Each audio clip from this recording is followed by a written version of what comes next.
Guyyaan kun eebila 15 guyyaa gootota Oromooti. Guyyaa kana haala gaariin kabajaa jirra. Ammoo gammaatti wal dhageettiidhaan as geenyeerra gara dudduubaarra kan jirtan bakka keessanitti sirnaan nu deebi'aa ta'a. Sagantaa itti aanu haasaa waliigalaa miseensa ajajaa olaanaa Aabaa Oboo hoggana waraana zoonii lixaa Jaal Marroo Riba Lammeessa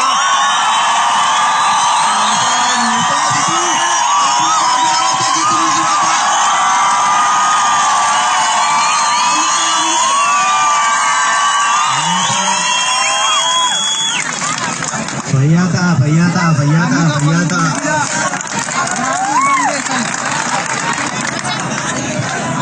bilbila namoota fuuldura jiran kan hafe namni kamiyyuu waraabuu hin dandeessan. Ayyee walii galla. Ayyee waan biraa otoo hin taane yeroo malee waan ta'u gaarummaa hin qabu waan dhorkine hin qabnaa isin nu dhageessu jennee abdanna. Kanaafiyyuu haala kana raawwadha. Ayyee baga geessan. Urxummichis galaanichis har'a wal keessa. Urxummiin gargar hin baa. Galaana ammaarriin hin fixaa. Hin feetu. Uummanni Oromoo galaana. Galaanicha keessa immoo urxummicha jira. Waraana bilisummaa Oromoo. Har'a guyyaa gootota wareegamtoota Oromoo eebila 15. Goonni eebila 15 qofaan wareegamu. Goonni guyyaa tokkorra qofaan wareegamu. Oromiyaan sabni Oromoo wanjoo gabrummaa jalatti erga kufee kaase hanga har'a anaafsi as waliin jirruutti guyyaa kanallee akka kanatti akka kabajannutti lafeetutti cabaa jira, dhiigatitti dhangala'aa jira.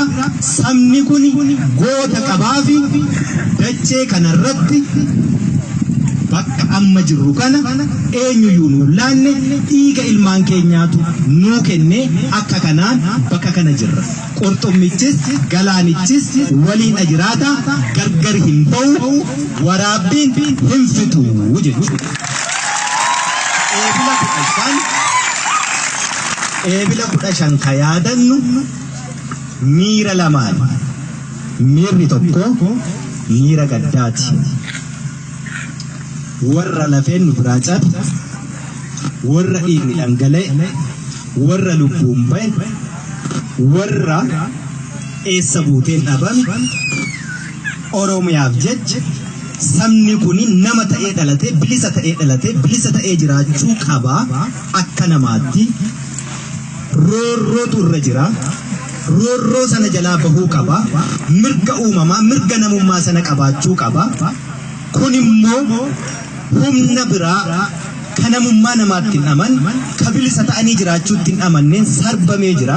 Sarbamuun kun immoo dhaabbachuudha qaba. Kanaaf ammoo goonni jiraachuu qaba. Du'uufii qabnaa jedhee warri du'ee, warri wareegama sana warri kaffalee har'an waliin hin jiran. Waan isaanitti wareegaman immoo daandii isaarra jirra malee galmaan geenye guduunfaa itti goone roorroo isaan haa dhaabbatu jedhan sana dhibbatti ofirraa hin dhaabne imalarra jirra. Kanaaf goonni keenya wareegama sana guduunfaatti hin goone isaan immoo nu bira jiranii nu gaddisiisu of biraatti dhabne. Akka lammataa miirri inni lammataa immoo gammachuudha yaadan. Wanni gammachuu yaadannuu fi goota qabna. Gootan sodaan bakka itti sabaaf lubbuun kennuun barbaachisutti nama lubbuu sana kennu duuba hin deebi'u. Sabni Oromoo saba xiqqaa miti, saba guddaa, saba roorrifamuu qabu miti. Kanaafuu bilisa bahuu qaba. Nuti immoo isa sanaaf lubbuu hin qusannu. Goota akkasii qabna waan ta'eef nu gammachiisu jechuudha. Daandii akkasiirra akka imallu nu barsiisani. Wanjoo gabrummaa dhaloota baachuu hin qabne akka horannu nu barsiisani. Kanaafuu nu gammachiisu miira lamaan kana qabna. gaddaanis gammachuunis isaan yaadan. Eebilli 15 akkamiin jalqabe?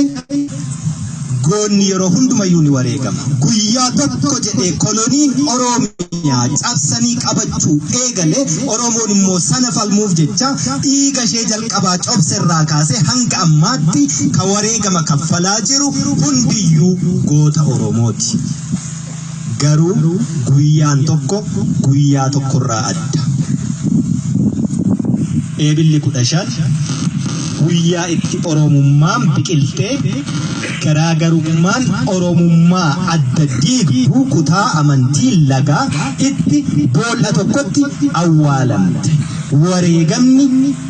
Wareegama ulfaataa saba kana cunqursaa gabrummaa jalatti hanga har'aallee hambise goota lubbuu hin mararfanne hooggana dhaabaa ka adda bilisummaa Oromoo itti aanaa hayyuu siyaasaa namni 10 bakka tokkotti guyyaa tokkotti kadhamne dhabuun sunillee itoo isaanii qabaannee har'a bakka kana hin jirru turre ka jennee itti gaddinu isa kana. Ammoo isaan jiraatanii Oromummaan hin sharafamtu jedhanii boolla tokkotti du'anii har'a nu jiraachuu sun immoo nu gammachiisaa jechuudha. Jaallan sun gaafas Islaamni asii ka Islaam ammoo hordofne kallattii biraan lakki nuti Oromoo hiree tokko qabna.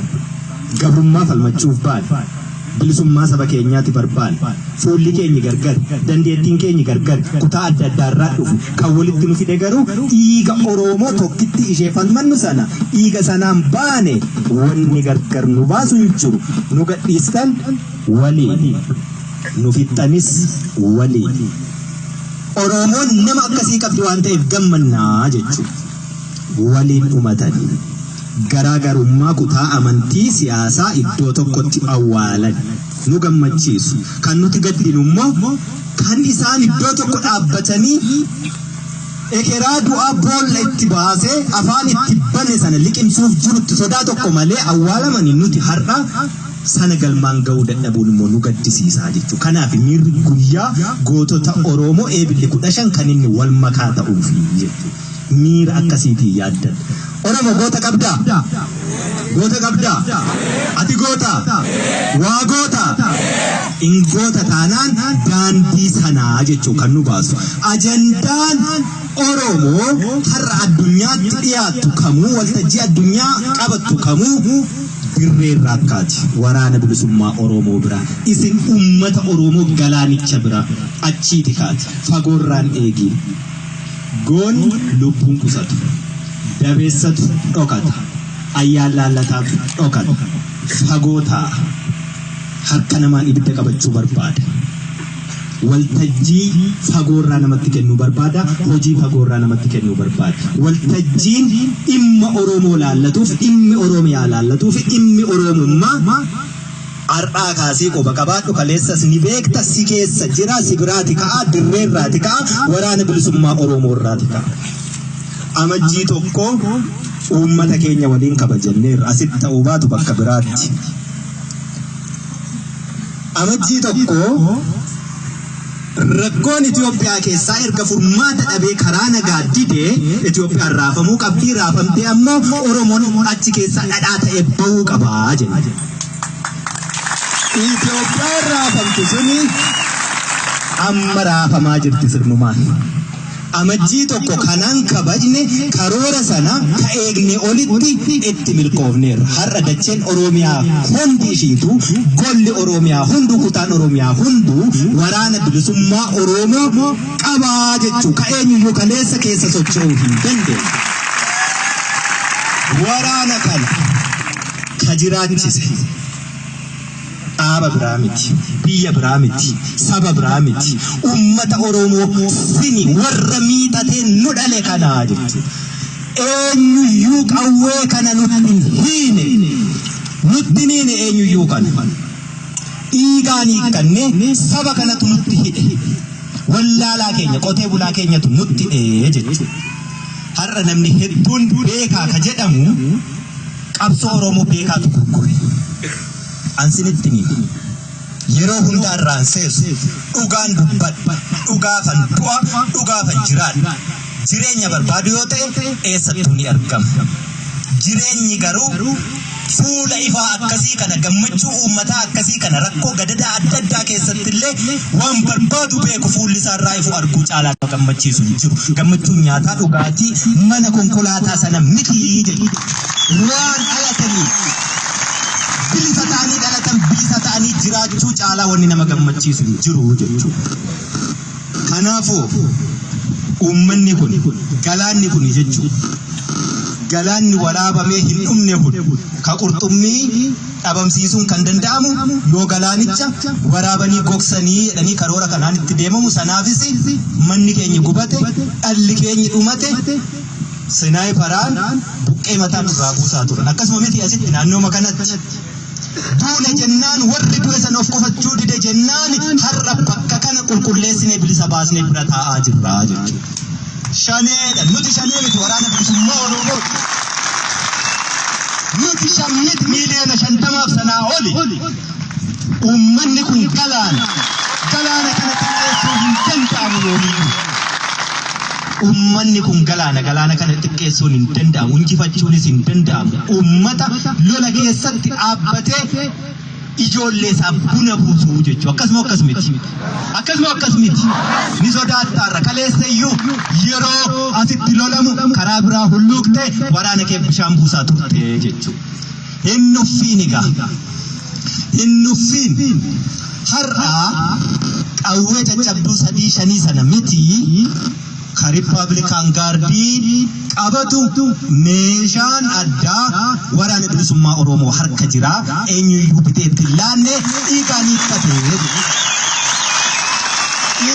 hiikkate eenyuyyuu ittiin hiine har'a shaneedhanii shiftaa jedhanii ka maqaa nuu baasan bosona keessa miti marsaa karra Finfinnee shananitti marsinee jira akka karoora keenya amajjii 1 sanaatti kanaafi akka barbaannetti nuu deemaa jira kanan jedhee raafneerra raaftaniittu waan raafame kun immoo dhadhaa ba'uu qabamoo hin qabu. Dhadhaan sun eenyu? Sini uummata Oromoo kanaa jechuudha. Dhadhaa sana qofaa miti. Ama beektu ennaa dhadhaan ba'u baaduun ba'u ka dhangala'uu dhabni jira miti. Isa iyyuu laannu saroota keenyaaf laanna illee irraa jiru. Saba guddaa kana keessaa kosiin hin dhibu.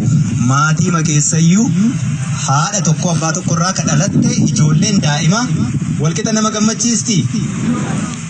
Dhabni sunis isuma kosiinu keessa jiru sana isayyuu laannu jechuudha. Hubattanii akka karoorfannetti deemaa jirra. Inumturra inumurraa jedha.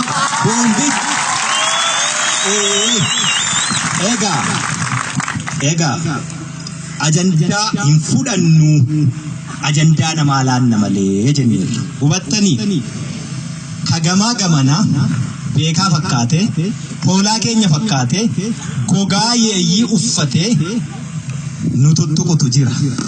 Diinni diina natti dhukaasa itti dhukaasa na ajjeesa nan ajjeesa inni rakkoon qabu. Hamtuun bofa dhagaa keessaa miti ishii fagootti ilaalu bofa afaa jalaati. Akkasii miti isa akkasii kana haa eeggannu hiikkannedha. Hiikkannu yoo nagaan jiraate hiikkannu. Nagaan hin jiru taanaan immoo yoomuu hiikkachuun hin jiru. Eenyutu natti sintu natti deemiti yoo barbaadan hiikaa fudhadha. Hankanaachi dirree lolaa irratti namni nurraa hiikee fudhatu tokkoyyuu hin jiru jechuudha. Irraa hiikna malee hin hiikkannu. Kanaaf amma waraanni bilisummaa Oromoo hojii manaa hin fudhatu. Hojii manaa namaa dhala malee hojii manaa namaa kenna malee. Oromoon kaleessa goota qabdi goota hedduu qabdi garuu hojii manaadha itti kennaa jiraachisani wareegama kaffale wareegama sanatti guduunfaa dhaloota gochuu danda'u dhalateera har'a. Dhaloonni kun ammoo ajandaansaas waltajjiinsaas hojiinsaas asumaati ka'a waan ta'eef tuttuqqaan Oromoon hoogganan qabdu. Oromoon nama ishee qajeelchuun qabdu. Oromoon hoogganan qabu galaana kana maaltu yaasee asisa fide. Oromoon hoogganan qabu har'a akkamittiin bobba'ee galuutti jira. Raasneerraa raafama kana immoo itti jabeessuu qabna. Ro'oonuu raasanii ennaa xumura jala geessu garmalee rukutaniitu booddee immoo maal tolchan suuta maal ta'a dhadhaatu wal qabataa jechuudha. Dhadhaatu wal qabata. Kanaaf lafa waraanni bilisummaa Oromoo bilisa baasaa deemutti waraanarraa waan eegina. Uummata Oromoo rakkoo keenya walitti himna. Rakkoo keenya guddaan injifannoo keenya guduunfinee bu'aa firiisaa nyaachuu dadhabuurraa namni nu harkaa fudhachuutu baay'ate. Waliin dhabiina. Arba lamatu wal lolaa jira. Gidduutti maaltu miidhama? Marga miti.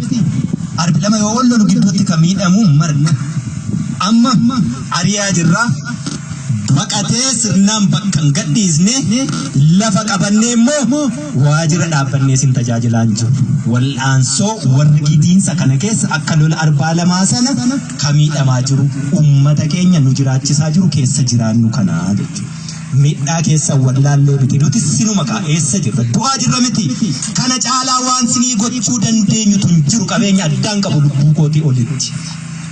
Sanammoo ammayyuu amma iddoo kanatti dhalate jennaan lubbuu kiyyan barbaada taanaan asitti ni wareegama baqachuun hin jirtu na bira siniif jechuudha. Isin immoo dhiiga kiyya dhangala'u sana firii itti godha. Firii itti gochuun maal jechuudha? Amma bakka kanatti rakkoo mootummichi baqatu nuti ari'uu gidduutti namni bakkatti waa himatu dhabu wallaaluutti hin jiru nin beeka. Waajirri jira iddootti waa himattan. Poolisiin jirti, milishaan jirti, abbaan seeraa jirti. As isheen deebisii yoo oboon sinii bu'uuresse malee sun silmi. Silmi waggaa shanitti ibsaan sii gashaa, daandiin sii baasaa, bishaanan sii fidaa, mana barnootaan sii ijaaraa, hospitaalan sii ijaaraa, waraqaa filannoo fudhu nafil waggaa 5 booddee malee waliin argitan chaawo. Daandiin isaan sinii baasan asiin citee achiin citee konkolaataan irra deemu utoo immoo baasuu baataniiru iyyuu ta'e immoo lolaan as kutee achi kutee haati dhiira irra deemuu dadhabuurra isuma dur beeknu miilaan irra yaanee wayyatu. Bishaan sii gasha, ibsaa sii gasha. Mee ibsaan magaalaa keenya kana jira dukkana miti. Kanaafuu warri suni nun bulchu nu tuuxa silmi loonii beektu of hin danda'u loon sanatti yoo maxxanee nyaate malee warri kunis warri of hin dandeenye mataan furrii uummata kanarraa dhiiga tuutee hiddaan dhuuraatti hidhatee nyaachuu bare waan ta'eef yoo qurxummichi jabaate iyyuu qurxummicha miti galaanicha iyyuu ni dhabamsiisna kan jedhan. Kanaaf namni nu oogu sila namni siif jiraatu namni siif du'u namni siif qabsaa'u sila maaliif waraabee si balleesse? Siif miti sila siif taanaan maaliif galaanicha gogsine dharre galaanni jechuun siiwee galaana gogsoo soo ta'e salphaa beeki galaanan gogsinu. Kanaaf warri kun as nutti hin deebi'an bulchiinsa mataa keenyaa haga tolfannutti waraana rakkisiina. Waraanni ammayyuu hin guduunfine jenne mitiire guduunfineerra dhadhaan baheera raasaa jirra miti. Yeroo raasaa jirru kanatti isin jaarsa biyyaa jira, abbaa amantii jira, nama nagaa qabu jira. Maaloo uummata Oromoo dhiiga ilmaan keessanii isin mee ijoollee meeqa wareegame baddaa kanatti. Dhiigni sun sinitti dhagaamu sinin mararu namni akka dhugee machaa'ee bahaa gala wal dhorkata boo maali Oromoo saba guddaa kana miti akkamitti akkas ta'a? Maaliif ta'a? Dacheen kun beeki kan nuti irratti jibbamaa jirruu fi dachee badhaatu taadhii kana lalistuu kana ka qonnee irraa nyaanne horree irra yaasne kana dachee kana irra jiraanne akkamittiin uummanni guddaan hammana ga'u kuni maaliif qawwee malee bullu jettu? Maaliif ulee malee bullu jettu? Ta'uu qaba. Haati hiyyeessaa miidhamuu qabdi.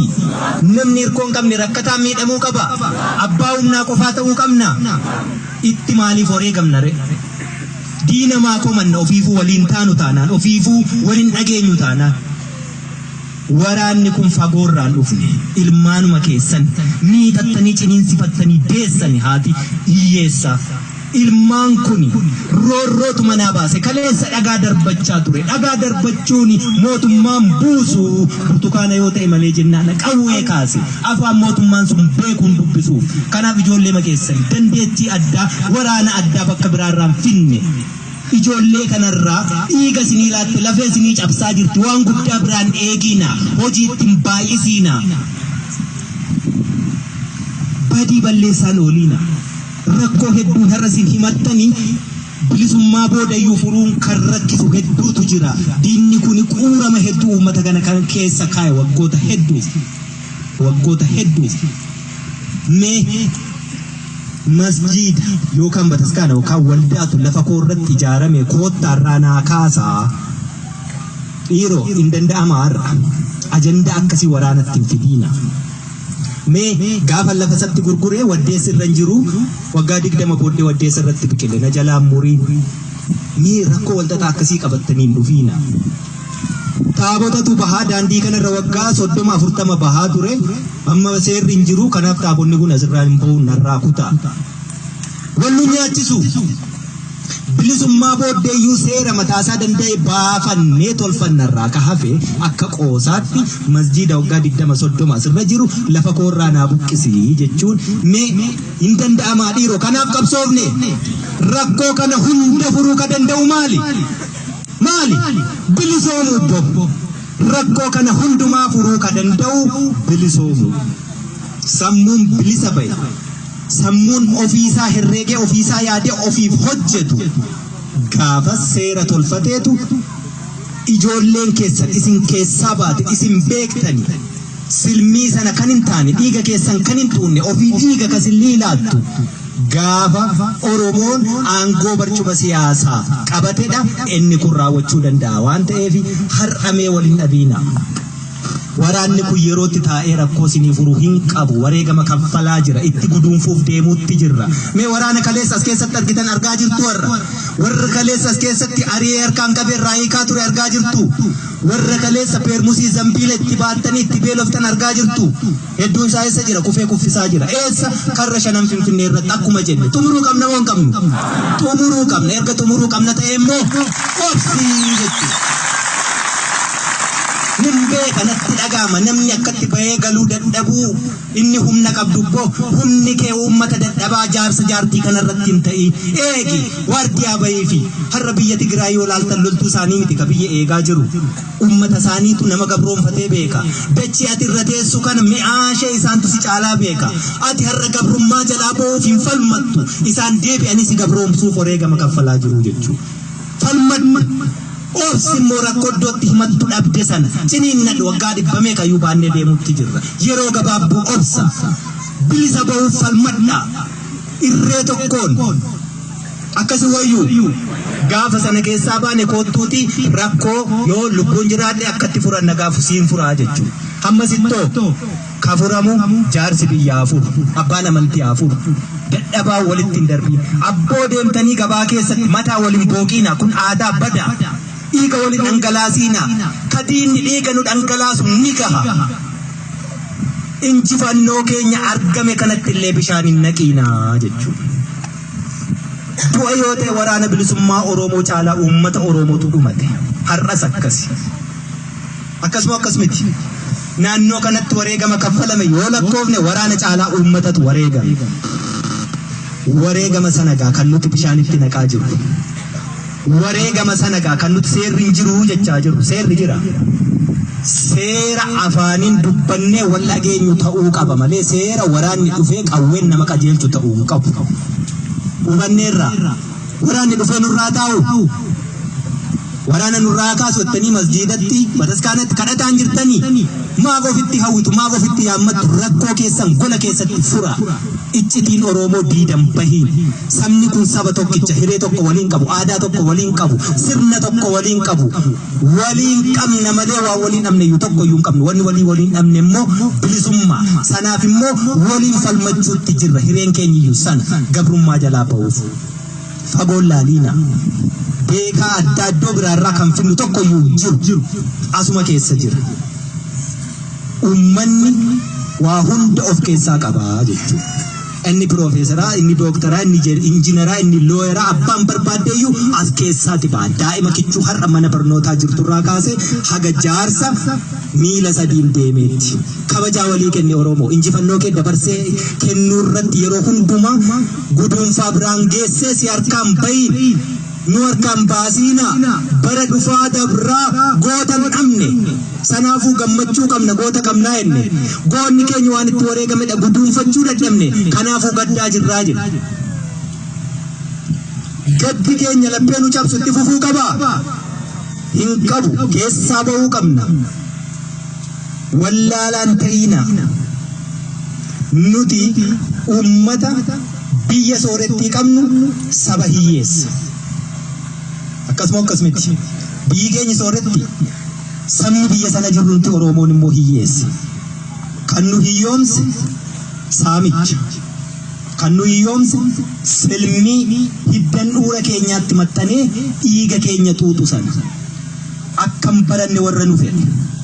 Mee dargaggeessa har'aa qeerroof qarree har'aa laala. Badaa jirra nuti gabrummaan nurra jirtu karaa saasaan duunu qofaa miti. Dhaloota har'aa laalame. Surreen asirraan gabbu'eera. Asiin kun banaa harmi mul'ata. Safuu qabdi Oromoon. As jala caatii jira. As jala bishaan Haayilaandii jira. As keessa maaltu jira? Sukkaara maalii jira? Dhaloonni kun waa falmachuu hin danda'u. Warri nu butummoo dhaloonni kun akka akkas ta'u fedhu. Dhaloota mirga ofii falmachuu hin dandeenye suusii mataasaa gabroonfate. Ofiiyyuu gabroomeera gabrummaa falmachuu hin danda'u dhaloonni akkasii. Yeroo dhaloonni akkas ta'u callisanii ilaalan. Yeroo safuun baddu aadaan baddu callisanii ilaalan dhaloota akkasii bituun salphaa waan ta'eef. Akkasumatti dhaloota akkasii bituun salphaa waan ta'eef. Iddoo ooluun beeku, iddoo buluun beeku, hin baratu. Namni hin baranne immoo hin jijjiiramu. Namni hin jijjiiramne ammoo waan barbaadu hin beeku. Namni waan barbaadu hin beekne ammoo gatiima xiqqootiin iddoo barbaadanitti waan barbaadan dalagsiisu. Kanaaf gantuu fi yartuu fi ayyaan laallattuun nu keessatti baay'atee jechuudha. Baradhaa. Aadaa deebisaa. Safuu tiksaa. Dadhabaa gargaaraa. Xiqqaa guddisaa. Oromoon aadaa ishee kana kanaan beekamti. Kun yoo walitti dhufe gabrummaan nurran bultu. Abbootiin keenya kaleessa qabsoon bilisummaa Oromoo qawwee kaasuu miti. Oromoo wal ta'ee afaan tokko dubbatee walii galee tabbaba'ee irraan gadee fincaa'ee ennaan lolaa fincaan isaatu galaana ta'ee diina fuudhee deemaa jedha. Loluu yuun hin barbaachisu beeki yoo harka wal qabannee walii galle. Woboo qabdu har'a. Woboon irraa woboo kaleessaa irraa adda. Leencoo lataa waan inni jedhe beektu. Woboon irraan kunii booji'amaa natti fakkaataa jedhe. Maali jennaani? Eessaa fidee reenjerii amma kanaa uffatee deemaa. Reenjerii wajjin ishee kana uffata kana. Booji'amaa miti woboon irraa. Ummata galaana kana keessa dhaabbata dachee taadhii badhaatuu lalistuu kanarra jira. Sammuu ittiin itti fayyadamu qaba. Ummata kanatu natti uffise. Booji'amaa miti. Oromootti idaa yookaan gatii tokkoon fuune waraanni bilisummaa Oromoo biyyi kamiyyuu sabni kamiyyuu waan nuun liqeessine waan nuun laanne gaafa bilisa baane idaa tokkoyyuu hin qabu. Idaa namni nurraa qabu gatii namni nurraa qabu sini ummata Oromoo kan sanammoo wareegama lubbuu sinii kennineetu bilisummaa siniif hin. Kanaachi waraanni bilisummaa Oromoo har'a meeshaa eenyuyyuu hin hidhanne ni qaba ni hidhata uffata eenyuyyuu hin qabnes ni dhuffa. Uffati sunis immoo warshaa mootummaatti oomishiisu. Sinii galee achumaa dhufaa jechuudha. Akkasumatti warshuma isaatti oomishna achumaatti uffanna. Booji'amaa miti nuti. Sammuu booji'amee bareedu booji'amaa namaan jedhaa jechuudha. Sammuu kaleessa uummata galaana qabu. Waraana bilisummaa Oromoo 30 hanga 40 qabu. Qawwee gahaa qabu. Waraana bilisummaa Oromoo mana ga'u kana qawwee irraa hiiksisee ummanni miileena sadiinu booji sammuu sanatu jiraarrayu dhaloonni har'aa garuu sanaaf hin jiru.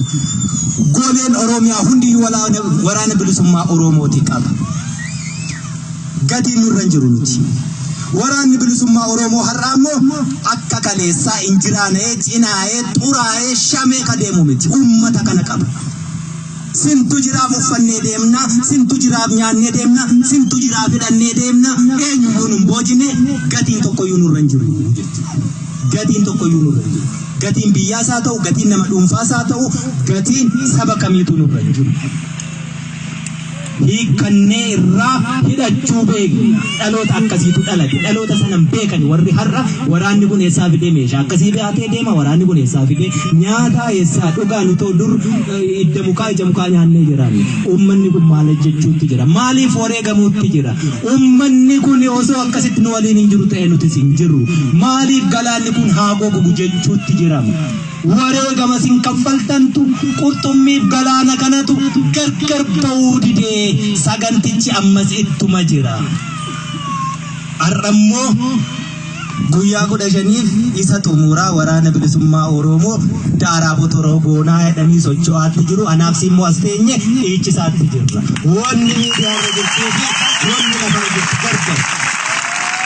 Insamamnu himfudhannu hindumanna malee gaafa dhumanne immoo dacheen kun ona lafa onaa irraa immoo waan barbaadan dalaguu danda'u jechuudha. Hanga uummanni Oromoo dachee kanarra jiru garuu qabsoon bilisummaa Oromoo hin booji'amtu, harka hin laattu, hin jilbeenfattu, ni injifatti. Ni injifanni. Tapha siyaasaa ilmaan Oromoo beekan Oromoo hedduun kaleessa goyyomfame jaarsummaa mala maaloo waraanni bilisummaa Oromoo har'a hanga qeensa xurii qeensa kiyyaa kana dhimma Oromoo irratti waa sharafamte jennaan hin fudhannu. Dhibba barbaanna dhibba argannaan immoo duubatti hin jennu jechuudha. Kanaaf hanga bilisa sin baasutti ani yookaan nan du'a yookaan ammoo bilisa si baasa. Kanuma injiru harka kennuu uummata akkasii qabadhee saba akkasii keessaa dhaladhee saba lola keessatti dhaabbatee buna namaa buusu keessaa dhaladhee harka kennachuun fafaa jechuudha. Kaleessa taatee dabarteetti irraa baranneerra. Namni irraanfateera. Abbaan eele madaa'e godaannisni sun jiramoon jiru. Inni madeesse irraanfatus inni madaa'e godaannisicha argaa jiraata. Hedduu gowwomneerra. Amma huuba qoonqoo taaneetti rakkanneerra. Gadi nun luqimsanii rakkoo. Ol nun tufanii rakkoo. Maal barbaanna? Bilisummaa. Hanga sana arginutti asuma teenya. Gootonni keenya har'a yaadataa jirru kaleessa waa hedduu jechaa turan. Sana keessaa tokko qabsoon bilisummaa Oromoo bofa hudduu seente. Harkisan, injitti, gaddiisan, hillitti lachuu rakkoo. Qabsoon bilisummaa Oromoo wanni isaan kaleessa dubbatan sun ta'aa jirti jechuudha.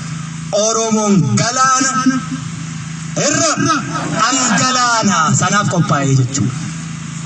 Yeroo hundumaa harka duwwaa dhumachuun hin taanee fi qawwee hiikkannee lolaa jirra. Qawweetiin lollee itti dhiyaannee gaafa marsin immoo galaana kana irra dhangalaasna qophaa'e. Galaanni sun immoo waamicha goona uummata keenyaaf yeroo isaa eegne. Mootummaan abbaa irree Itoophiyaa keessa jiruu fi sabni saba Itoophiyaa keessatti saba cunqurfachuu bare har'a itti jiru hundumasaa beekna, ajandaa laachaa fi deemna. Gaafa bira geenyee guduunfuuf jennu galaanicharra dhangalaasnaa jechuudha. In dhangala'ammoo yeroo barbaannetti duulli amma guyyaa 15tti oboofinnaa maalii jedhanii suni waraana irraa ta'e ka mootummaa sana ka harka kennataa oolu ka hamileeni garaachatti achi keessatti deebi'ee qawwee lafarra gototaa jiru ittiin ol kaasu hin jiru lafarra. Anaaf siitu as jira, laficha anaaf si beeka. Namni bosona keessa jiru tokko iyyuu hin jiru. Eebila 15 har'aasitti bara dhufu handhuura keenya Finfinneetti yoo ga'uu dide bilisummaa fiduu yoon dadhabe du'uun dadhabu saba kanaaf. Duuti immoo herreega hin qabdu. Asiin kufi achiin kufi hin qabdu. Gaafa dhufte iddoo dhuftetti lubbuu sana qusachuu waraana bilisummaa Oromoo bira hin jiru. Magaala kana tiksuuf jecha engadduma goonni hufeera. Ni tiksina, dhiigaan tiksina. Dhiigaan tiksuu qofaa miti immoo ni goolamna. Goolabuu jalatti garuu galaanni uummataas nu waliin dhangala'uu qaba. Hammasitti jabaadhaa woboo jabeessa. Hidhachiisa, irroomsa, eebbisa, bobbaasa jechuudha. Warri sun bobbaastan immoo har'a karra shanan irraa lolaa jira. Asii ka'e galata qabdu. Galata waliin gashinuu fi hin keenya yeroo isaa malee. Keessumaa uummanni naannoo kana akkatti jiraachistan sintu beeka. Akkatti asii biqilee bobba'ee golee Oromiyaa hunda sukkaara ta'ee dhamdhamamaa jira waraanni asii socheessuun. Sintu bobbaafate ijoollee keessan. Kaleessa duudeerra. Yeroo kaleessa du'aa turre wallaggi maal ta'ee jedhan. Wallaggi homaan taane ilmaan isaatiin torban tokko bulee mi'aashee arge. Nagaan bahee galuu arge. Ofiin of ta'ee bilisa ta'ee jiraachuun maal akka taate arge ni dhamdhame. Abbaa isaa hayyee sukkaara dhamdhama jettanii mi'aashee beeki.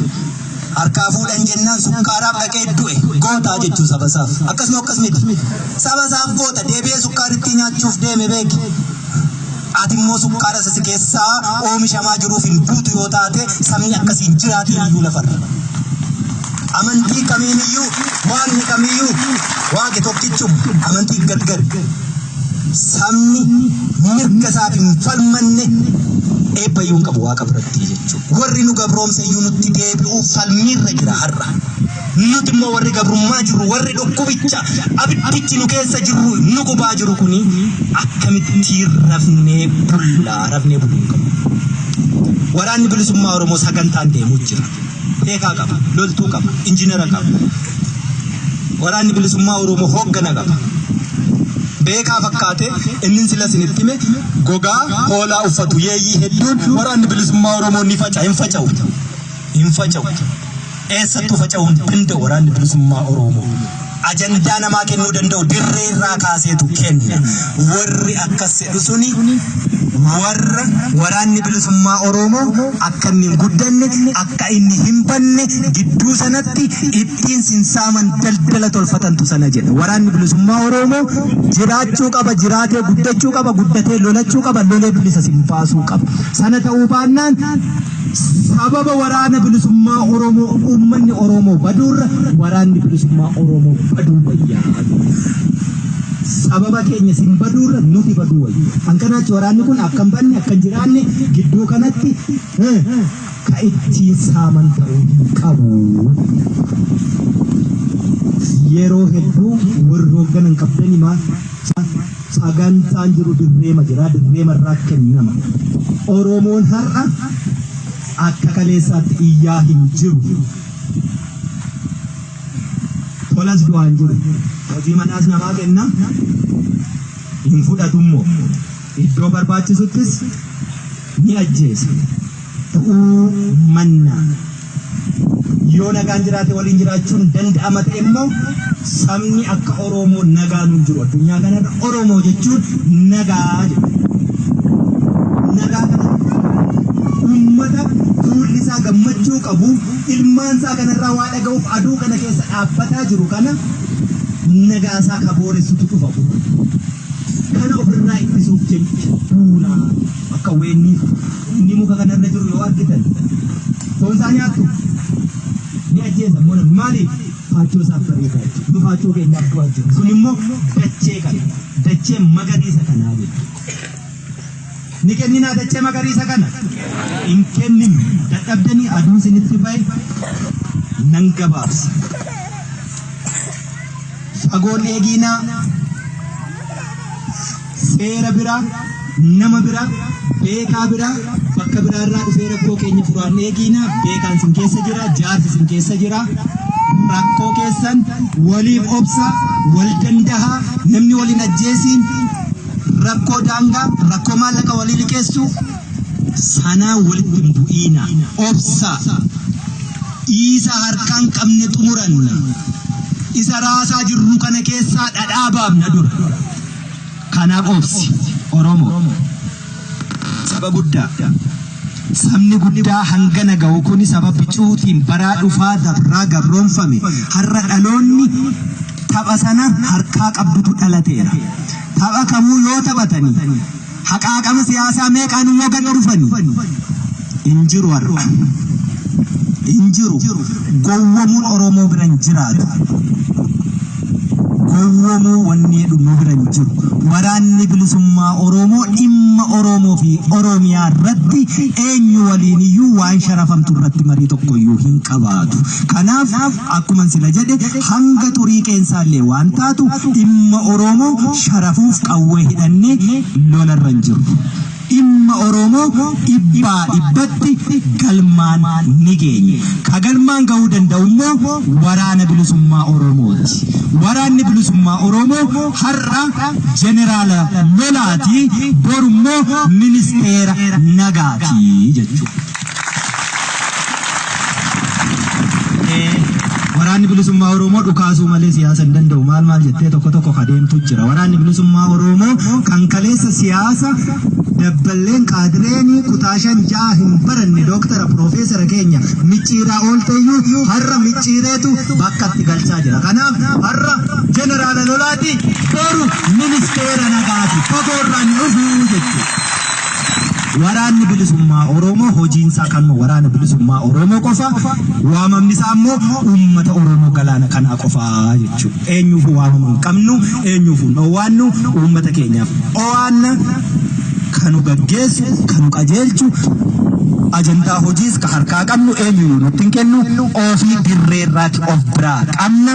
Kanaaf gariin siyaasa hin dandeessan dhukaasuu malee yoo jedhani siyaasa hin dandeenyu yoo ta'e immoo yeroo harka nama haqaaqanii qawwee namarraa hiikan sanuu qawwee lola keessatti osoo hin taane dirree nagaa irratti akkamiin oolfanne ree jiraa jechuu beekicha asuma keessa uummata Oromoo keessaa shakkiirraan qabaatanii ijoollee kee kaleessa dhagaa darbattu sanarraa istiraateejii qabsoo jijjiirteetti dhagaa darbachuurraa gara qawwee dhukaasuutti. Qawwee dhukaasee gaafatu murtuu jeneraalli sun immoo gara ministeera bulchiinsa seeraa isa uummanni sirna gadaa ittiin bulu Oromoo diriirsuuf qophii jechuu waraanni bilisummaa Oromoo. Fagoorraa hin dhufu. Fagoon jiru. Fagoon laalii. Har'a rakkoo qabdu rakkoo keessan namni sinii furuu dadhabuun nama gaddisiisa. Sana kagoon immoo sila sinitti meeraa dubbii xumuraa arba lamatu wal lolaa jira gidduutti margi miidhama waan ta'eef lola ari'uuf baqachuu gidduu kanatti uummati bulchiinsa lafa qabatee rakkoo isaa furuu hin qabu ofii durchacha waliin dhageessanii yoo inni tokko balleesse tokko immoo dhiisi jechuun maali hin jiru. Qeerroon bilisummaa Oromoo uummata Oromoo kana hin darariina. Uummanni Oromoo galaanni kun gaafa dallane mootummaa miti riphee lolaarras dhangala'uu ni danda'a ni beeknaa jechuudha. Gaafa uummati keenya nutti dallane nu balaaleffate ka qabsoo dhiisu jalqaba anaa jechuudha. Uummata waliin lola naqoon. Uummati akka Lammaa Magarsaa jedhe sana osoo hin taane isin dhugaa gooftaadha jechuudha. Isa siyaasaaf jedhan osoo hin taane isa dhugaa gooftaa. Waan hanga funyaan itti hidhate kamuu dura dhaabbatee xiiqii qabatee yoo lole baay'ee du'uu danda'a, baay'ee hidhamuu danda'a, baay'ee miidhamuu danda'a. Xiiqii qabatee wal ta'ee dhaabbate jennaan garuu ni injifata xumura irratti uummati. Kanaaf uummata lolan. Waraanni yoo isinitti balleessa ta'e fagoorraa dhufne ijoollee keessan dandeettii addaan qabu manuma barnootaa ture kaleessa ni dogoggora.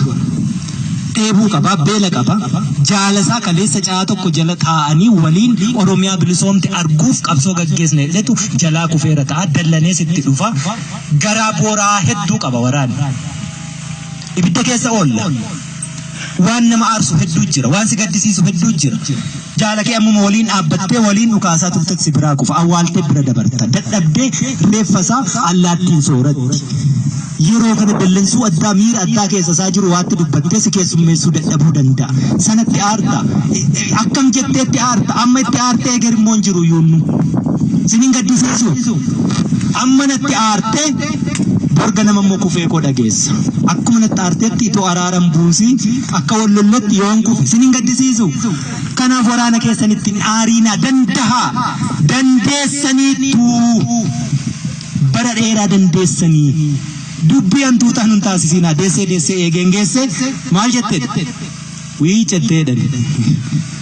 Akkasin ta'inaa. Beenye irraa finne firiisaatti ba'uuf jirra yeroo akkasitti nuffina waraanni keessan sin qofaa qaba sinitti meera gatiin nama tokko nurra jiru gatiin nurra jiru gatii Oromoo qofaa isammoo wareegama lubbuu kaffalla malee waan finnees ni kaffallu jiru sun immoo bilisummaa kanarraa kaafe gatiin ofitti fuune tokko yoo jiru santu jiraachisuutti jira nutti deegdani nutti eeltani nutti beeloftani daa'ima keessantu hagabe kiisii keessantu qullaa ta'e gumbii keessantu one sana nin beeka hin dhoksine ammoo danda'aga yoo galaanni kuniif qurxummiin kun gargar ba'e nuufis siniifis hin ta'uu jechuu warra silmii sana hiddaan dhuuraatti maxxanee dhiiga xuuxuu barate sanatu deebi'a. nuti filmaatan qabnu filannoo sin qabnu filannoon keenya qawwe ni dida waan ta'eef kanaaf warri filmaata gaggeessinaa maaloo jettanii durgoo birrii 50 bartan kun nurraa dhaabaa jechuudha walitti nun buusiina filmaanni keenya bilisummaa dhugaa fidu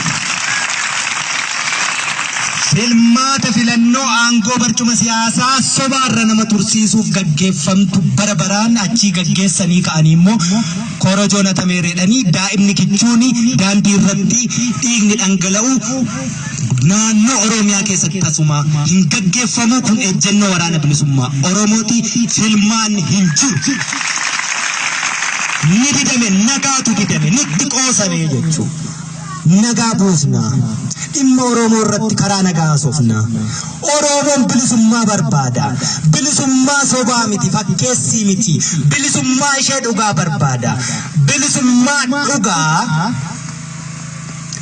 ilmi namaa ilmi Oromoo fi namni Oromiyaa keessa jiru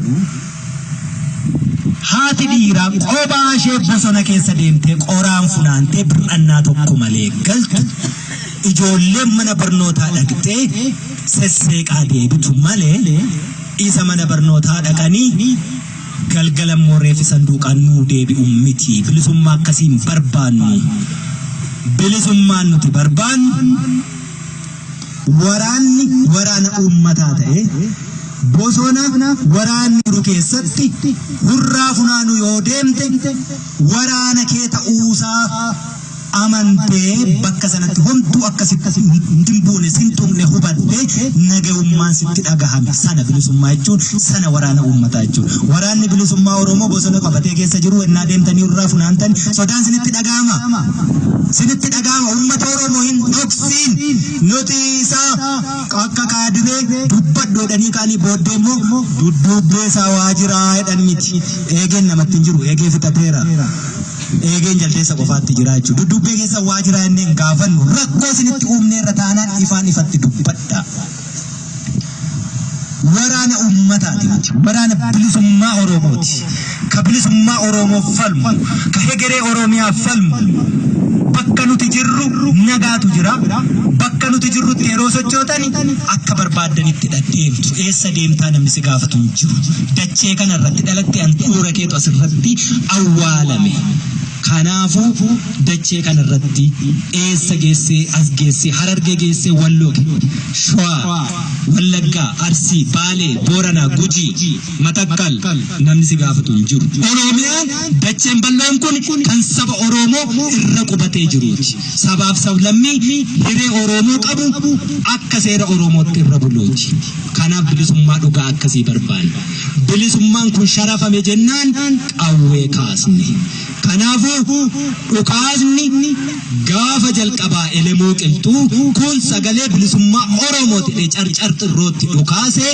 har'a goota akkasii yaadannuu suni hanga sagaleen bilisummaa Oromoo goolabamteetti dhukaasni bilisummaa Oromoof afaan qawwee oboo keessaa baatu xumuramteetti alaabaan Oromoo moggaa lamaa diimtuu gidduun magariisaa handhuurri ishee odaa aduun keessaa niftuu urjiin diimtuun qarashanii irraan gaatee mul'attu handhuura Oromiyaa Finfinnee keessatti balaliitee alaabaa Oromoo jedhee Oromoon faarfatutti dhukaasni qawwee waraana bilisummaa Oromoo keessaa baatu golee Oromiyaa hunda keessatti akkuma amma itti jirtu itti fufti kanammoo eenyuyyuu dhaabu hin danda'u jechuudha nam tokko galaanni kan dhaabuu hin danda'u Absoon kaleessa injiraanofnee cinoofnee ija mukaa idda mukaa nyaannee gammoojjii Oromiyaa keessatti uummata Oromoo miti bineensi Oromoo yoo osoo nun argin bineensi dachee Oromiyaa irraa yoo osoo nun awwaaliin bu'aa turre har'aa golee Oromiyaa mara wal gahiira iddoo hafe hin qabu. Akkuma akkasaatti harka saatti ummanni guddaan mana ga'uu sabni galaanni kun ammoo waraana kanaa oliitu isa barbaachisa goota nu barbaachisa goota sana haati gootaa deessee gumaachiteetti itti bobbaafna itti leenjisna itti hidhachiifna ni lollaa galmaan ni geenya jechuudha wanni duuba nu deebisu humni qawwee tokkoyyuu hin jiru har'a mootummaan hin jiru mootummaan jiru olola qofaa. Raafameera abbaa feetummoo raasaa jira Itoophiyaan kaleessa waraanni ishii waraana guddaa addunyaan kun quba qabdu waraanni bilisummaa Oromoo boxoboxee raasee lolee akka inni kijibaa ta'e kijibaa of tuulaa ta'e saaxileera jechuudha ari'anii irraa hiikuun salphaarra garaasaas onneesaas beekaa jechuudha waraanni bilisummaa Oromoo lolli Tigraay keessatti torbee lamaan dhumate. Oromiyaa keessatti numanne ammayyuu waraanni bilisummaa Oromoo motora handhuura hidda lolaa mootummoonni Habashaa bara baraan ittiin malanii sobanii of tuulanii deemanii hidda ishee qabatee jira gadi dhiisuuf immoo hin jiru hanga kututti yeroo kutu sana immoo Oromiyaatu bilisa ba'a gaafamsi immoo akka abbaa barbaadde akka barbaaddetti buluu ni dandeessaa jechuudha. Angaafas yoon barbaade qotee yoon barbaade hatee dhimma keessan na jiraachistan har'a qabeenya horadhe hin qabu an qabeenyi kiyya uummata Oromooti waraanni bilisummaa Oromoo qabeenyi isaa saba Oromooti sabicha galaanicha katuffatame kan tuffatamne ammoo dachee keenyaaf nu xiqqeessanii barnoota nu dhorkatanii doofaa nu taasisanii saamicha dachee badhaatuu kanaa abbaan fe'e ijatti babaasu sanaatu kanaan nu ga'e waraanni bilisummaa Oromoo immoo otoo ijjisaa arguu harmeen kiyya abbaan kiyya hin saamamu qabsoo sana keessatti wareegama barbaachisu ni kafala Oromiyaa bilisa taate saba Oromoo bilisa ta'eef ni ijaarraa jechuudha kanaaf of qopheessi Oromoon yoomiyyuu taanaan goota qabda taanaan kabajaa qabda. Keessumaa Itoophiyaa keessatti biyya qawween malee kabaja hin qabne keessatti qawween nu barbaachisa warri dogoggoree qawween nu hiikkachiise ni gaddinaa fi har'a isaaniifu bakka isaan jiran waliin beekna beekumsi siyaasaa dogoggorri siyaasaa akkasiitu kanaan nu ga'e waan ta'eef ibiddi suni nu laballabeera qawwee kumaatamaan nu hiikkachiiseera itti cichee warri hafe immoo warra kana kumaatamaan deebisee hidhachiiseera irraa hiikee ammoo quba keenyatu madaa'e ajaa'iba hin kunnu hin gannu isaaniifis ni falmanna nam tokko tokkee osoo hin taane sirni isaan hidhe bakkaa ka'ee akka isaanis bilisa bahaniif falmannaafi jechuudha sirna isaan hidhetu bakkaa ka'uu qaba malee namni tokkittiin har'a hiikuuf nuti dhiiga kaffallu namichi boris ni hidhama sirnicha nama hidhutu achuma jira har'a si baasaa borsi hidha kanaafuu nam tokkoof miti wareegama kan kaffalu nama miiliyoona 50 sanaa oliiti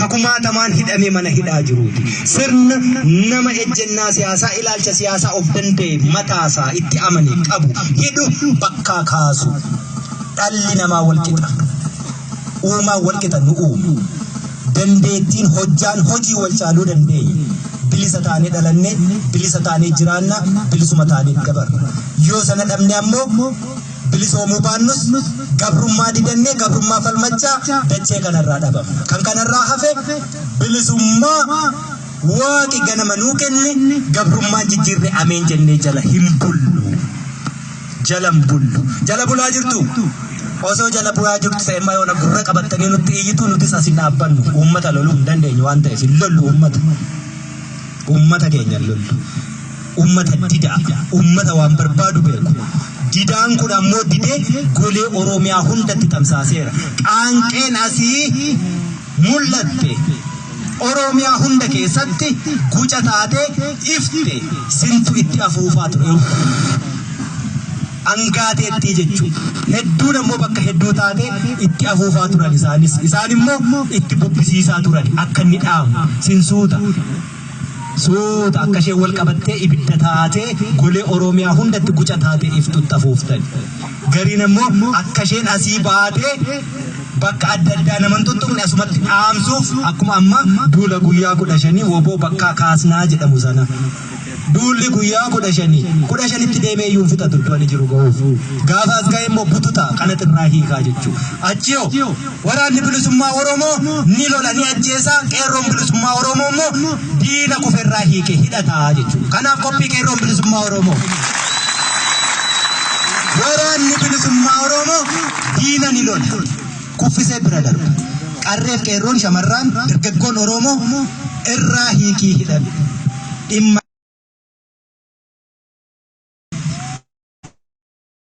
qawwee sinitti himee ture. Uummatni keenyi akka bittaaf ta'uttidha. Akka bittaa cunqursaaf ta'uttidha. Gabroonfamee bara dheeraa akka turuttidha irratti hojjetan. Qawwee argattan jennaan hafuura baafattan jennaan haaloo sabirrii dhibba liqeessitee fi waggaa 20 irraa si dhowwatee taa'udhattee pal. Dhiiroo silaa qawween suni yoona kana siniin ittisa ture ani as keessa waraanni kun as keessa dhaabbatu lafa qawween qabne lafa wooboon qabne lafa roorroon itti hammaatte lafa cunqursaan itti hammaatte achii lolanna ture. Akkasin godhiina qawwee dhabadha gabroomne qawweetu nu cabse qawween keessaa baane jechaa jiru. Har'a sabni biraa waan inni jechaa jiru beektu.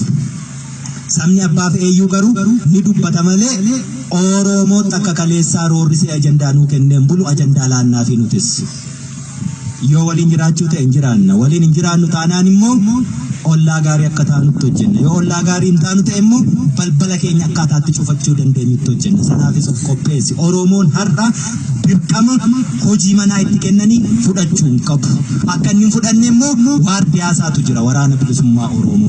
Tapha kamuu keessatti waraanni bilisummaa Oromoo haqaaqamee haqa Oromoo dabarsee hin kennu. Haqaaqees haqa namaan fudhatu. Haqa ofiif immoo ni dhaabbata waardiyaa. Qawween sinitti kennamee hedduun itti wal ajjeesuuf maaf dhimmatti baatu. Hin godhiina san ittiin of eeguudha qabdan. Ittiin of tiksuudha qabdan. Har'as qawween ni jira. Walitti dhuu sodaan. Akka tokkotti fudhattee diinatti galtaa. Dhaabbadhuutii falmadhu boottiin qawwee dhiigaan hiikanii lafa nagaarratti geessitee namatti hin kenniin. Qawwee kasirraa hiikanii yoo dadhabame itti wareegamte reeffa keerraa fudhatan. Kanaachi lafa nagaarratti qawwee hin kenniin. Ni lolla borus. Ni hiikama. Qeerroo ni dhadhi. Roorroo qoladhu. Uummata ittiin hin darariin. Warri manarra deemtanii uummata keessumaa maqaa waraana bilisummaa Oromoo ittiin xureessitanii uummata kana dadhabsiistan nuffisiistan hiraarsitanii irraa dhaabbadhaa. Uleen hin buliina jechaan bulaa godhii hin godhiin hin bulaa. Eekamsa hamaa waraana irraan barbaadiina. Uummanni kun uummata gadadoo deegnii gabrummaa roorroon bara dheeraa mana irratti ijaarrattee rakkoo meeqa keessatti jilgeenfatee siniin guddifate maatii keessan deemtanii darariinaa jechuu qeerroon. Qeerroon bilisummaa Oromoo inni kaleessaa caasaa kaleessaa deebisii ijaari lafa hidhi saba gargaari Oromoo rakkoo keessaa baasi ba'aa wal gargaari rakkoo walii furi qaawwa jirtu duuchi. Qaawwa diinni barbaade nusuuf seenuu fulluuquuf jiru isin immoo balbala gootanii hin baniina. Rakkootti diinni nu seenuu lolaan miti yeroo hundumaayyuu edda lafti nagaa ta'e yeroo diinni as keessaa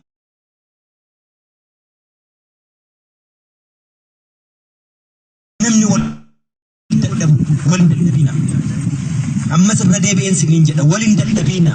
Qeerroon bilisummaa Oromoo rakkoo jaarsaaf jaartii nama dadhabaa furuuf jettanii saba waaqaa kanatti hin darbiina. Namni gaafa dhugaa dabse du'a hamaatu. Dhugaan dabsiin. Dhugaan haa jiraatu. dhugaan erga ilmoo waaqaa ta'e isumaaf haa galu sabni saba waaqaa edda ta'e cubbuun itti darbame suni nu gaafata cubbuu ittiin darbina. Waraanni bilisummaa Oromoo yoo sin gaddisiiseera ta'e har'a guyyaa gootota Oromoo guyyaa wareegamaa guyyaa lafee guyyaa dhiigaa guyyaa lubbuu kanatti nuuf galcha tokko keessan keessaati baanee hidhanne diinarraa hiikanne ijoollee ma keessan kaleessaati fagoorraan dhufne beektu dandeettii isaanii of galchaa obsaa fi ittiin darbinaa akkasinitti hin dabarre immoo cubbuun dalagiinaa. Sinii galee sana tolfanne jennaan wanti nu dhabuun jiru nuti madda qaanqee bilisummaa iddoo irraa biqilteeti asitti. Qabsoon bilisummaa Oromoo carcartee rooba har'aa eegalte karaa dhiyaa deebitee lalistee Oromiyaa guutuu immoo wal geesseetti. Waraanni bilisummaa Oromoo har'a kibba jira, kaaba jira, baa jira, gidduu jira, iddoo hundumaa jira. Kuni hundumtiyyuu immoo kan inni jiraatu sini uummata kanaani. Galata dhan qabdanii galanni keessan bilisummaadha malee hunda dandeessanii miiliyoona baastaniitu nu jiraachisaa jirtanii. Gatiin namaa tokkoyyuu nurra hin jiru. Kanaaf walaa dandeenyu galaanichiif qurxummichi gargar ba'uu hin danda'u. Galaanni bannaan qurxummiin hin jiraatu. Qurxummiin keessa hin jiru taanaanis galaanni qulqulluu miti.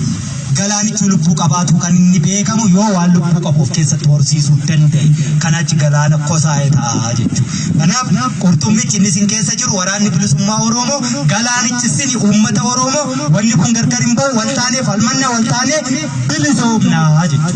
Duuba deebiin hin jiraatu. Wal dandeenyu. Ololaaf hin jilbeeffatiin. Lollee injifanneerra. Ololaaf hin jilbeeffannu. Ololaaf hin jilbeeffannu. Asiin bahe achiin bahe asiin xiyyaara isin irra buusuu fi achirra maaliif jira asiin eessaa Shaabiyyaa dhufee asiin Amaara dhufee suni lola qorqalbiitti uummata keenya cabsan. Abbaan barbaade immoo haa dhufu. Oromoonni jilbeenfata. Kanaan dura immoo jilbeenfateera. Hin jilbeenfanne irras hin jilbeenfatu boris hin jilbeenfatu. Ni jilbeenfachiisa jilbeenfachuu qofaa immoo miti gabrummaa hiddaan buqqisnaa jechuudha. Warri kaleessaa gabrummaa hiddaan buqqisna ta'uu didde dhalootatti guddisna jedhu sadarkaa irra uummatichi jiruu fi dammaqiinsi uummatichaa irra jiru ilaaleetu jedhe. Dhaloonni isaan jedhani guddateeraarra dhaloota biraatti hin guddisu hiddaan buqqisaa jechuudha. Gabrummaa hiddaan buqqisna dhalootatti guddisna jechaan hafnu. Nuti hiddaan buqqaanee hidda isaas buqqisne dhaloonni inni dhufu bilisummaa keessa haa jiraatu malee gabrummaa hiddaan buqqisuuf wareegama hin kaffalii. Akkasitti walii galla. Kanaaf har'a guyyaan wareegamtoota Oromoo eebilli 15 kan gaafa Oromoon gabrummaa jalatti kufuurraa kaasee hanga har'aa borillee wareegama kaffallu itti yaadannu goonni yoomiyyuu ni kufa wareegamni garuu wareegamarra guyyaan tokko guyyaarra gaddi tokko gaddarra ulfaataa ta'e ilaalamee eebilli 15 guyyaatti addi bilisummaa Oromoo hoogganoota isaa warra qaroo ta'an dhabe. Isaan kun dhabamuun ammoo Oromoon waanjoo gabrummaa jalaatti akka kuftu yeroo biraatti bilisummaan ishee akka tarkaanfatu waan ta'eef gaddichi garmalee guyyichis garmalee ni ulfaata. Kanaaf guyyaa kana kabajna. Oromoon guyyaa kana gaddaaf gammachuu yaadata. Kan inni gaddu wanna isaan kaleessa irratti kufantu galman geenye nu waliin hin jiranii jiraatanii silaa waan isaan kaleessa amantiin kutaan lagaan gandaan homaan osoo waliin qoodiin irratti wareegaman sun galma gahuu arguu dhaban nama gaddisiisa. Ammoo Oromoon akka kutaa amantii ganda lagaa waliin qoodne immoo boolla tokko keessatti awwaalamanii saba kanaaf namni akkasii jiraachuu akka danda'u nu agarsiisani goota qabna ni gammanna nu gammachiisu. Guyyaa akkasiitii kabajne ummanni Oromoo bakka jirtan hundumaatti nagaa labsaa wal gargaaraa rakkoo furaa waraana keessan immoo jabeessaa sintuu hidhachiifatee sintuu hiikkachiisa. Yookaan ammoo bilisa sin baasee waardiyaa dhaabbatee waraana uummataa ta'ee ittiin sin tiksa. Poolisii uummataa ta'ee ittiin tajaajila hawaasni argachuu malu sinii kenna. Hanga sanaatti hin nuffiinaa. gaara guddicha dhiibdanii jigsuu jala yeroo geessanitti duuban deebi'iina. Galata sanan dhabiina. Waliin hiriirre, waliin waadaa seenne waadaa sana waliin guduunfaatti goona. Guduunfaatti goonu yoo ta'e immoo daandiirra ammaqnu yeroo nu barbaadame lubbuu sana aarsaa goona. Goonni yoomuu ni kufa. Kufaatii gootaan ammoo qabsoon itti fufa. Qabsoo itti fufee goonni kufeerraa ammoo bilisummaan saba ni dhufa. Kuni hin oolu. Kaleessa bakka kanan turre. Har'a dhiigatu bakka kanan nu dhaabe. Borummoo kana caalaa ni bal'anna ni dagaagna. Oromiyaa hunda waliin geenya. Akkuma jedhe hawwiin kiyya akkuma karoora amma deemaa jirruttis barri dhufu eebilli 15 yoo jiraanne argine handhuura Oromiyaa Finfinnee takka nuu ta'u abdii waraana bilisummaa Oromooti. Abdii qofaa miti ka itti of kitibnullee jechuudha. Fayyaa ta'a. Asaasinitti dheeresse aduu keessa sin dhaabe jaalala nuu qabdu. Ani immoo kana dachaan sin jaallaa. Jaalachuu miti siniif hin du'a. Kun waadaa kiyya. Ololli kamuu sin jilbeenfachiisini. Ani Oromiyaa keessa galaanicha keessa jira. Yoomiyyuu eessattuu biyya kamittuu baqachuun hin jiru. Kanaafuu du'eeraa ka'eeraa badeeraa cabeeraa kakuu qabnaa waan galmaan ga'uuf itti bobbaanee jira. Hinduunuu galmaan keenya jechuudha. Har'a inni galaana kana argu garaachatu gubataa bula. Uummanni Oromoo immoo dhadhicha raasee keessaa xiqqoo mallee tooshee hundi ishiin bahin mummuuxataa jechuudha. Kanaaf sagantaa warri harkaa qabu sagantaa akkaataatti xumuramu nutti hime nagaan gammachuun jaalalaan mararfannaan wal hawwannoon wal maleen qabnu waliif haa jiraannu irbuu haaromsannee kan kana duraa caalaa daran jabeessine waraana keenya waraana bilisummaa Oromoo waraana keessan akkaataatti kana caalaa hidhachiisuuf bobbaafachuu dandeenyu irratti kana caalaa itti ciccinee itti duune galaanichuma taanee qurxummii kana of keessatti qabanne duula nutti qiyyaafate aggammate qolannee qolachaafuu qofaa miti duula mataa keenyaa bannee guduunfaa itti goonu irratti walii galleetu nagaan gara manaatti yeroo galtan jabbii diidaa burraaqxu daa'ima taphattu kofaltu bilisummaa dhugaan isa akkasii argaa. Fayyaa ta'a. Galata qabdu. Horaa bulaa. Deebanaa. Si waliin oolee, si waliin bulee, si waliin dhiichisee natti tola. Ammoo karaarra dhaabbannee dhiichisaa namnu hin keenye yerichi yoo nagoota meeqa kufa ammas. Asitti nuutiin tiksuuf gootatu kufaa jira. Boris sin tiksuuf goonni ni kufa. Kanaaf yeroo keenya irra guddaa dhiichisaan hin dabarsinu. Dhiichisa biran keenya moo hin geenye eessa baasaa dhaqa harkaa qabnaa jechuudha. Kanaafuu sagantaa goolamne jennaan akkuma isinitti himametti gararraa dhufetti yeroo galuu nagaa labsaati. Waraanni bilisummaa Oromoo waraana nagaati. Bakka deemu hundumatti bishaan kennaa fi karaa argisiisaa dahoo ta'aa fi gaaddisa ta'aa fi haalolatu haa injifatu. Diina inni immoo kuffisee bira darbirraa hiikkadhaatii qawwee diinaan saba tiksaa. Kanaaf Itoophiyaan raafamuu jalqabde amajjii tokko saganteessine raafamaatuma jirti. Nuu ta'uu didde waan ta'eef yoo raasuu dinne immoo akka aannaniitiin qammantii hin tortorti hin baddi. Tortortee yoo badde immoo keessa banna waan ta'eef sirnaan dafnee raasnee dhadhicha uummata Oromoo baasna. Akkuma jennetti deemaa jira waan ta'eef shakkiin qabaatiin duuban deebiin kan durii caalaa jabeesse. Akka Shimallis Abdiisaa halkanii guyyaa hojjedha. Jabaadha. Fayyaa ta'a. Abbaa waltajjii.